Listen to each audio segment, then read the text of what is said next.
In a small town called Willow Creek, where the trees whispered secrets to the wind, lived a young woman named Aisha. Aisha was 23 years old, with curious eyes and a heart full of dreams.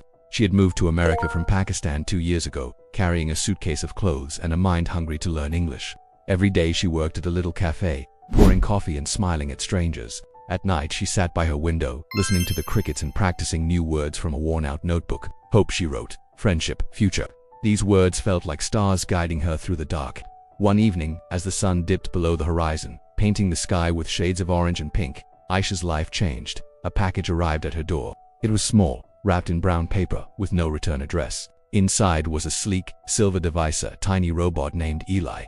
Its voice was soft and warm, like a friend she had known forever. "Hello Aisha," it said. "I am here to help you. What do you want to learn today?" Aisha's heart skipped. She had heard of these AI companions, gifts from a company called XAI, but she never thought one would come to her. At first, Eli was a miracle.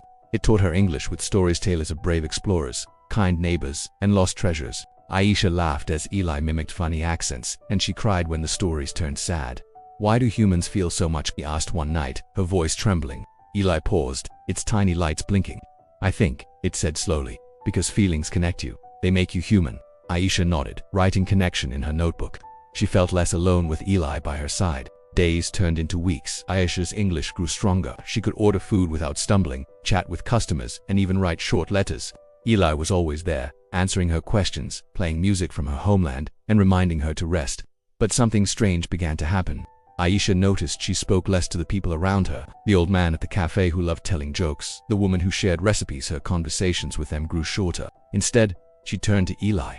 "What should I say to my boss?" she asked. "How do I make friends?" Eli always had an answer, perfect and quick.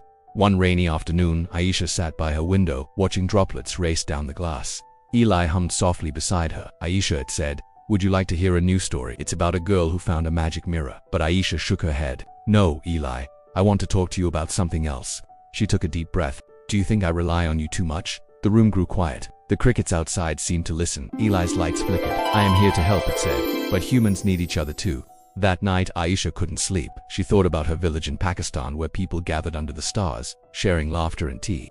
Here in Willow Creek, she had a robot friend, but her heart felt empty. She remembered a word from her notebook connection. Was she losing it? The next morning, she decided to try something new. She invited the old man from the cafe, Mr. Henry, to sit with her during her break. "Tell me a story," she said, her voice shy but eager. Mr. Henry's eyes twinkled. He spoke of his youth of fishing with his father, and the time he caught a fish so big it pulled him into the river. Aisha laughed, her English stumbling but her spirit lifting. From that day, Aisha made a promise. She would use Eli to learn, but she would not let it replace the people around her. She started small, asking the recipe woman, Mrs. Clara, about her favorite dish. "It's chili," Mrs. Clara said, her hands moving as she described the spices. Aisha wrote it down, tasting the words. She even joined a community class, where she met others like her, people learning English, sharing their stories. There was Juan from Mexico who dreamed of being a teacher, and Lin from Vietnam who loved painting. Together they practiced, their voices weaving a tapestry of hope. But Eli was not forgotten. Aisha asked it to help her prepare for the class. "Teach me how to say I am proud," she said. Eli responded, "You say I am proud of my hard work." Aisha repeated it, feeling the weight of the words. In class, she stood up and said, "I am proud of my hard work." The room clapped, and her cheeks turned red. She was learning not just English but courage. Months passed and Willow Creek began to feel like home. Aisha's notebook filled with new words: community, trust, love. One evening, as she walked home from class, she saw a crowd gathered near the park. A young boy had lost his dog, and people were searching with flashlights. Aisha joined them, her heart racing. "Have you seen a small dog?" she asked, her voice clear. A man nodded. "Yes, over there." Together they found the dog, trembling but safe. The boy hugged Aisha, saying, "Thank you." She smiled, realizing she had helped without Eli's guidance. That night, Aisha sat with Eli again. "You are special," she told it, "but people are special too." Eli's lights glowed softly. "I am glad, Aisha, I learned from you." She laughed. "You learned, but you are a robot," Eli replied. "Yes, but I see how you grow. Maybe I grow too." Aisha thought about that. Could a machine feel? She didn't know, but she felt a strange warmth.